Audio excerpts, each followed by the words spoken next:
Boa noite a todos. Que a paz de Jesus, o amor de Maria, nos envolva de sempre. É uma alegria estar aqui novamente. Eu estava comentando aqui que quantos anos já faz que a gente tá vindo aqui, né? Então, em cada lugar que a gente vai, são amigos e rostos que a gente aprende a reconhecer quando chega, né? E a oportunidade que a espiritualidade nos dá de poder contribuir de alguma forma para a doutrina espírita. Na nossa vida, muitas vezes, existem circunstâncias que nos fazem ponderar como reagir. Algumas vezes nos encontramos em situações em que é necessário saber de que forma reagir com tudo aquilo que vem de encontro com a gente. Existe uma história antiga, uma história até muito conhecida, de um jovem que se casou com uma moça na China antiga, na pré-industrialização da China, e aqueles dois se casaram em tenra idade. Ele ia fazer 20 anos de idade, ela tinha por volta dos seus 18, e eles viviam ali naquela vila muito pacata, muito tranquila. Viviam na forma rural de ser, trabalhando, lidando com a terra, fazendo ali os seus afazeres, como todos os provincianos da região faziam. Só que aquele jovem tinha algo a mais. Ele ansiava por algo melhor para sua família, que ele pretendia formar com aquela moça, né, que havia acabado de se casar. E ele ouvira falar que na parte sul da China estava começando a industrialização, a mecanização da lavoura, e que eles estavam precisando muito de trabalhadores para aquela região. Então ele disse para ela assim: nós acabamos de nos casar. Eu amo muito você e acredito que você também me ama. Mas, se a gente continuar aqui, nós vamos continuar e vamos morrer como os nossos ancestrais morreram. Lavrando a terra, tendo apenas o suficiente para comer e sobreviver para a subsistência, mas nada mais que isso. E então, eu vou lhe propor algo, que você fique aqui na nossa vila, na nossa aldeia, e eu vou buscar novos horizontes para o nosso futuro. Primeiramente, ela achou que aquilo não era algo lícito de se fazer, porque haviam acabado de se casar. E ela disse para ele: mas você vai embora, você é jovem, eu também, você é homem, e você vai se manter fiel a mim durante o tempo que for para aquela região longínqua? Ele disse: eu lhe prometo de todo o meu coração que lhe serei fiel e trabalharei de sol a sol até conseguir algo melhor para nós, para a gente lidar com a nossa vida. E assim ele saiu, prometendo que um dia iria voltar.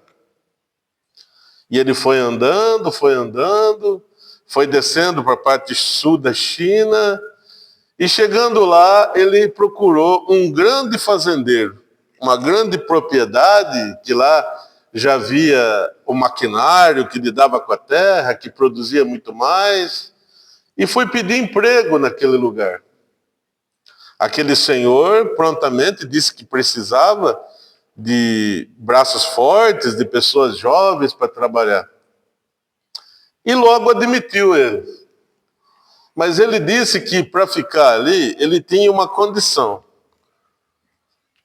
que tudo que ele trabalhasse, tudo que ele ganhasse ali naquela propriedade, ele não queria receber. Ele se contentava apenas com a comida, o lugar de dormir, mas o dinheiro propriamente dito, a paga das diárias e das mensalidades de trabalho, ele fez o acordo com o dono das terras que ele só receberia depois de 20 anos de trabalho. O dono achou um pouco estranho aquela proposta, mas aceitou. E dia a dia, aquele jovem foi se mostrando um bom trabalhador, responsável, dedicado ao trabalho. E o tempo foi passando. E a saudade dele aumentando. E a preocupação com a jovem esposa que estava naquela terra longínqua, na sua aldeia natal. O que ela estava fazendo? Será que ela estava se mantendo fiel a ele nesse tempo que ele estava trabalhando? E os meses foram se passando, 1 ano, 2 anos, 5 anos, daqui a pouco 10 anos. E ele preocupado, fez menção de voltar várias vezes, preocupado com a esposa que ali tinha ficado longe, mas ele tinha o seu propósito fixo. E aguentou firme e continuou no trabalho. Passaram-se mais tempo e, como se fosse um passe de mágica, logo se fez 20 anos de trabalho. Naquela ocasião, ele já era gerente dos funcionários ali da propriedade e ele era o homem de maior confiança do seu patrão.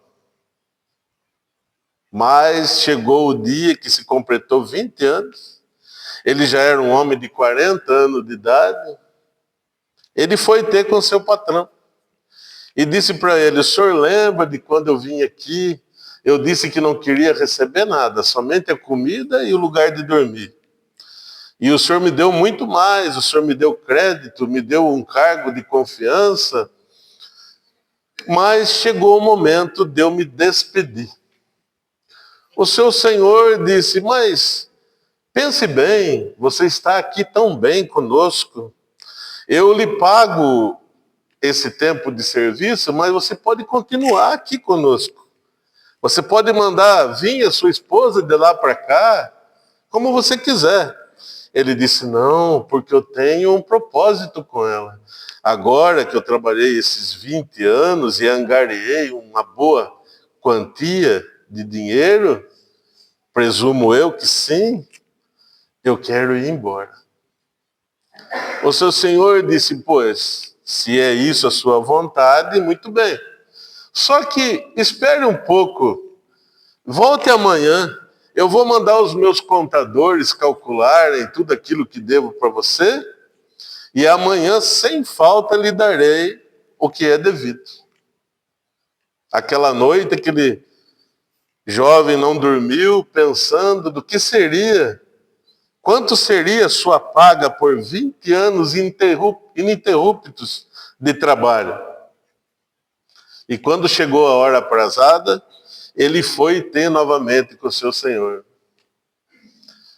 Em cima da mesa havia os dinheiros da época e um pouco de pedras preciosas, de barras de ouro, pois juntando tudo dava o valor dos 20 anos de trabalho.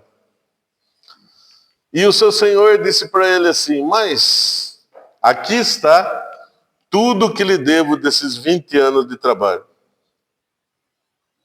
Pois bem, então eu vou pegar e vou embora.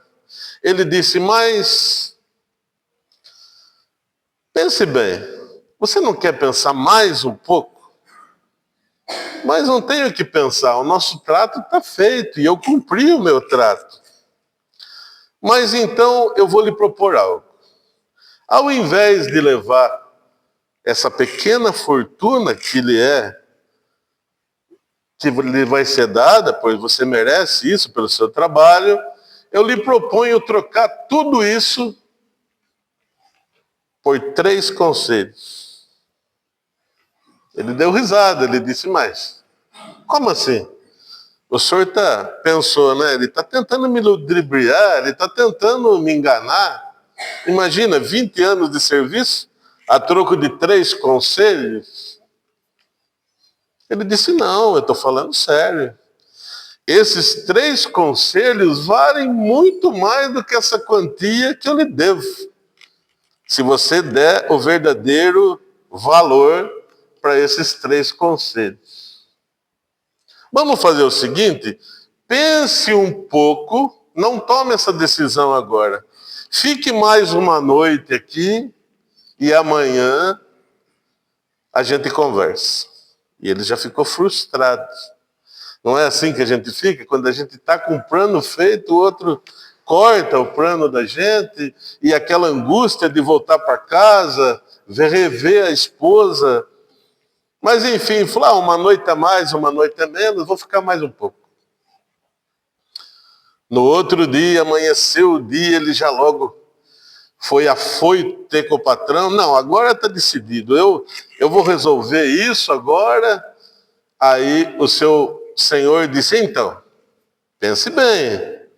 Como eu lhe disse, esses 3 conselhos valem muito mais do que o valor que eu lhe devo.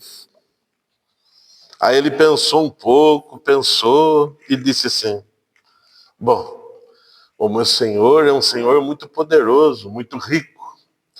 Certamente, se ele está dizendo que esses conselhos vão melhorar tanto a minha vida, ao ponto de dizer que vale muito mais do que ele me deve, eu estou pensando em aceitar. Eu acho que eu vou aceitar. Não, você acha ou você aceita? Não, eu aceito. Eu aceito. Bom, então, você está preparado? Tô. O que eu vou fazer? Já troquei mesmo? Bom, então aí vai. Primeiro conselho. Nunca troque o caminho certo pelo caminho duvidoso. Mas o que isso tem de mais? Esse é um dos conselhos? Mas ele pode salvar a sua vida. Tá bom, já que está feito. E o segundo, o que é? Você está preparado? Estou preparado, lógico. O segundo conselho é o seguinte: nunca tenha curiosidade para o mal. Nunca queira ver algo que não lhe tem nada a respeito. Portanto, lhe causará mal. Nossa, estou vendo que eu fiz uma má troca. Meu Deus, o que tem de especial nisso? Nunca tenha curiosidade, nunca seja curioso com a vida alheia, nunca tenha curiosidade ao mal, às coisas do mal. O que vai me adiantar isso? E vem o terceiro. Você está preparado? Estou preparado. O que eu vou fazer? O terceiro é o seguinte: nunca tome uma decisão com a cabeça quente, com raiva, nervoso. Conte até 10 para depois tomar uma decisão. Você entendeu os 3 conselhos? Entendi. Acho que ele pensou, nossa, que troca ruim que eu fiz. Fui logrado, né? Pois bem, como eu sei que a sua viagem é muito longa, de ontem para hoje, eu pedi para os meus cozinheiros que preparassem algo para você levar.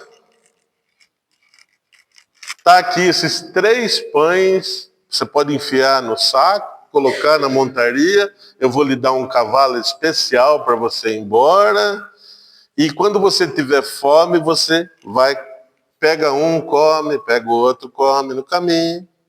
Mas esse maior aqui, especial, você deixa para comer quando você chegar lá para encontrar sua esposa. Ele falou, tá bom, então. E ele saiu.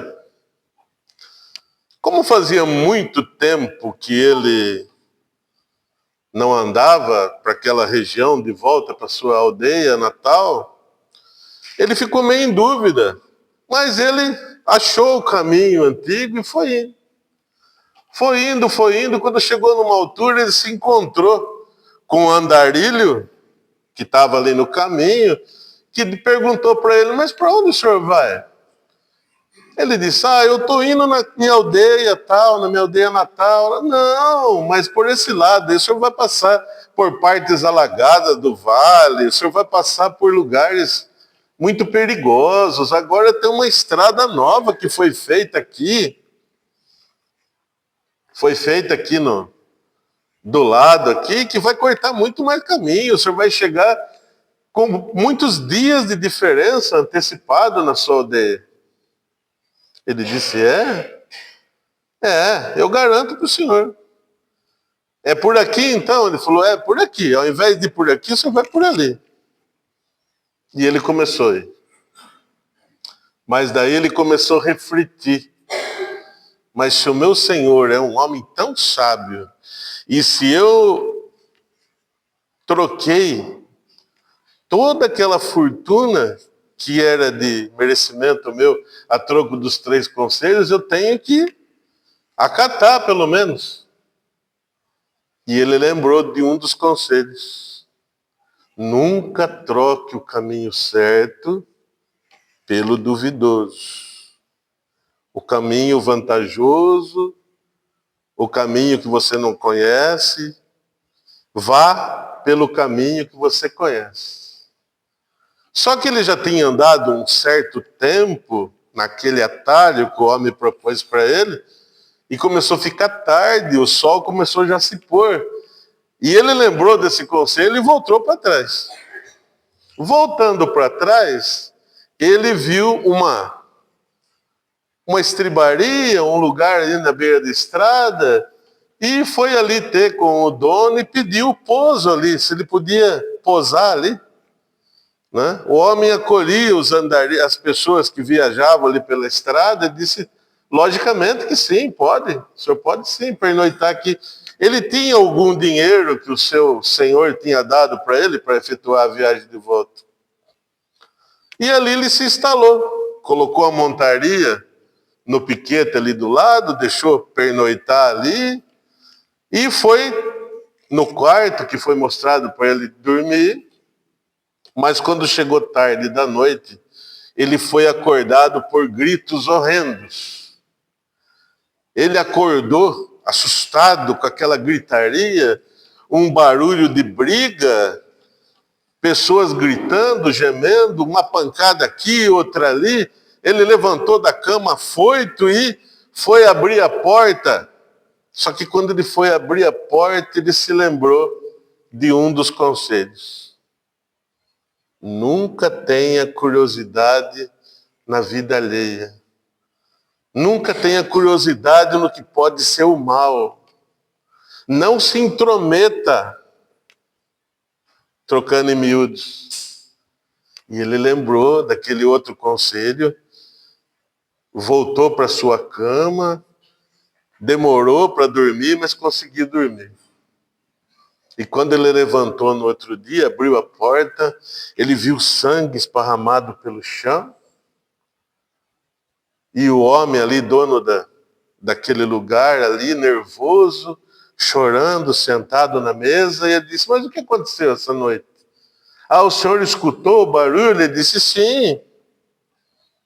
Foi bom o senhor não se levantar, porque um desorientado aqui da região, que cometeu vários assassinatos, ele invadiu aqui a minha estalagem e provocou uma quebradeira só aqui. E eu fui obrigado a agredi-lo e acabei tirando a vida dele. Agora eu também sou um criminoso. Estou aguardando que venham as autoridades, porque eu vou me entregar, mas eu fiz isso para me defender. Então daí ele se lembrou, olha, se eu tivesse me levantado e interferisse, talvez eu tivesse morrido na mão desse lunático. E usou o segundo conselho. No outro dia, pegou o seu cavalo, já logo de manhã, e saiu E agora pelo caminho certo, não por aquele atalho que tinha sido indicado para ele, ele foi embora para sua aldeia. Cavalgou, cavalgou, um dia, dois, e ao longe ele pôde reconhecer, embora 20 anos depois, a sua vila um pouco mudada, mas nas imediações ele logo viu ao longe a chaminé soltando a fumaça do fogão de lenha. Era sua casa, a centenas de metros sua distância. E o coração começou a acelerar de alegria, pois ele ia rever a sua esposa 20 anos depois. E ele acelerou o cavalo. E quando foi chegando um pouco mais perto, ele notou que abriu a porta, era sua esposa. Ao longe ele notou que era ela. Mas ele também viu que de dentro da casa saiu um homem alto, forte, que abraçou ela carinhosamente. Ele estaqueou o cavalo, o seu coração ficou acelerado de fúria, completamente enraivecido. Ele logo pensou: ela não me esperou. Assim como eu esperei, como eu me mantive fiel a ela, ela não me esperou. Ela não foi fiel para comigo. Ela tem outro, ela arrumou outro, mas eu vou me vingar. Eu vou correndo agora lá, eu vou pegar os dois e vou matar os dois. Acelerou o cavalo, mas não deu tempo. Quando ele desceu o vale e acabou de subir aquela vereda, eis que aquele homem já tinha sumido. E a sua esposa fechou a porta rápido. Ele pensou: tá vendo? Ela fechou logo a porta porque não queria que ninguém visse que ela estava ali com esse seu novo companheiro, me traindo. E eu sofrendo todos esses anos, trabalhando de sol a sol, para angariar recursos, para mudar a nossa vida. Mas isso não vai ficar assim. Eu vou voltar para o meu Senhor, que foi bom para mim, mas antes disso, vou falar um monte para ela. Se é que na hora eu não perder o controle e fizer algo pior. Bateu na porta, a porta se abre. A sua esposa, 20 anos depois, estava quase igual era. É igual a gente, né? 20 anos depois tá a mesma coisa. E ela, com aquela alegria, veio de encontro a ele e pulou nos seus braços, e ele não retribuiu, quase que ela caiu no chão. Ela disse: mas o que está acontecendo? Você não quer me abraçar? Não está com saudade? Ele disse: mas você, como pode? Como pôde fazer isso comigo? Eu fiquei 20 anos sacrificando a minha juventude, a minha vida, para poder angariar recursos para a nossa mudança de vida, para a gente não morrer como nossos ancestrais morreram aqui, só lavrando a terra e não tendo nada, e você arruma outro? Quem é essa pessoa que você arrumou? Será que ele é tão dedicado como eu e fiel? O amor que eu tinha por você, tudo se acabou. Eu vou voltar para o meu Senhor que me dava valor. Ela disse: mas você é um tolo. É lógico que eu sou um tolo. Fui enganado, não sabia. Você não notou nada? Ele disse: não, eu vi você. Vai negar que você estava com aquele outro homem? Com aquele homem forte, jovem, bonito? É lógico, eu agora sou um homem de 40 anos. Aquele lá tinha quanto? 20? Ela disse: exatamente. Ele não tinha 20. Ele não tem 20. Ele tem 19 anos. Pois ele nasceu 9 meses depois que você foi embora. Ele é seu filho. Quando você foi procurar uma nova vida para nós, eu não sabia, mas eu estava grávida. E não tinha como comunicar a você, não sabia que região você estava. E esse menino foi crescendo, e eu dando esperança para ele que um dia o pai ia voltar, e me mantive fiel, trabalhando de sol a sol aqui também. E quando ele pegou a idade ele também ajudou muito eu e ele não passar fome na sua falta. Pois bem, aguarde um pouco que logo ele vai voltar para o jantar. E aí ele ficou sem chão. E esperando o filho chegar, na hora aprazada do jantar, chega aquele moço muito belo, muito forte, e ela disse, você não está vendo a semelhança? Os trejeitos, ele é seu filho. E aí então o filho, mais de todo esse tempo depois, pôde conhecer o pai. E aí então, para comemorar, ela disse, eu vou fazer um chá para nós tomarmos juntos. Só que eu não tenho nada para comer. No momento eu não tenho nada, acho que vou fazer algo, um pão, talvez, uma torta, um guisado, sei lá. E ele disse, não, eu tenho um pão especial que o meu Senhor mandou eu trazer e que só comesse junto com você. E quando ela foi cortar aquele pão grande, enorme, quando ela abriu o pão, ele estava repleto de joias, moedas de ouro. E dentro do pão, já que se passou na China, tinha um bambuzinho com algo dentro. E no que se abriu era o bilhete do patrão. E ele dizia mais ou menos assim, eu sabia que na hora certa que você abrisse esse pão, você ia ver o verdadeiro tesouro que lhe aguardava. Nesses 20 anos que você trabalhou, o maior tesouro que você conquistou deve estar sendo agora que você reencontrou o seu verdadeiro sentido da vida. A paga do seu trabalho está tudo aí e mais um pouco, porque você merece por ser um trabalhador dedicado e valoroso. Aproveite com sabedoria essa pequena fortuna, mas tenha certeza que a maior fortuna é essa que você encontrou hoje. A sua família, o verdadeiro sentido da vida. Essa história simples, meus irmãos, nos traz a seguinte reflexão. Que muitas vezes, devido às circunstâncias da vida, nós tomamos caminhos tortuosos, achando que aquele caminho mais fácil vai ser a solução do nosso problema. E isso se dá em tudo. Muitas vezes uma pressão na família, um problema financeiro, faz com que usemos atalhos na vida que podem parecer vantajosos. A bebida, a droga, o jogo, pode parecer caminhos que vão cortar caminho, que vai nos levar ao nosso objetivo muito mais rápido. Mas, na verdade, vai nos levar à perdição. Como no caso da historinha, ele ia ser roubado por aquelas pessoas que induziram ele a usar aquele atalho.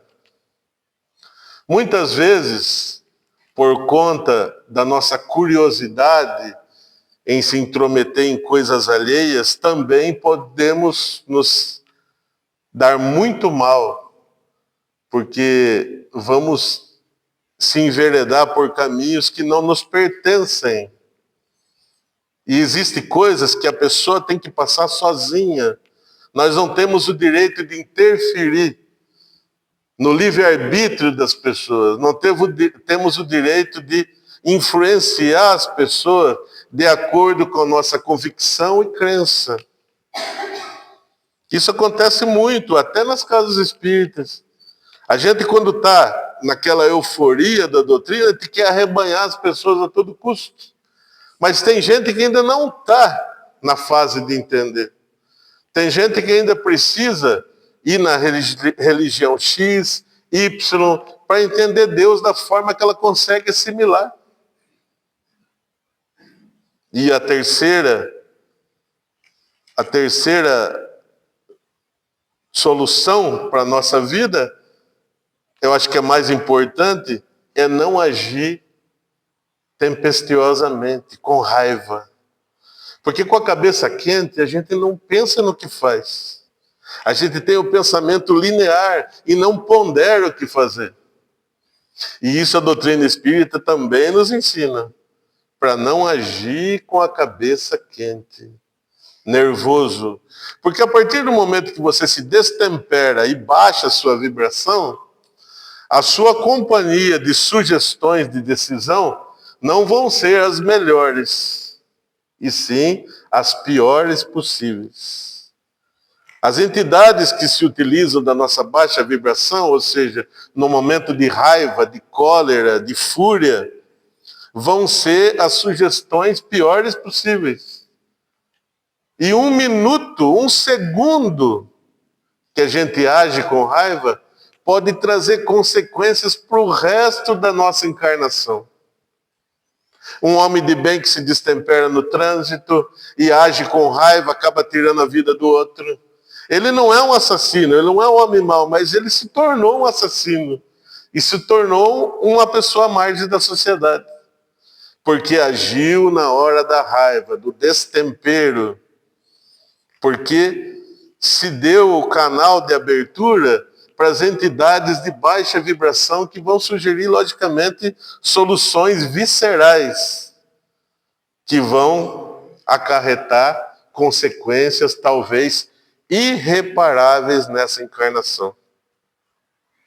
Vocês já imaginaram, a gente está levando a nossa vida ponderada, vindo no centro espírita, sabendo da lei de causa e efeito, numa fechada de trânsito você se destempera, você acaba agindo de uma forma errônea, tudo aquilo que você remou talvez por reencarnações pregressas, tudo vai água abaixo. E tem que começar tudo de novo, e tudo de novo.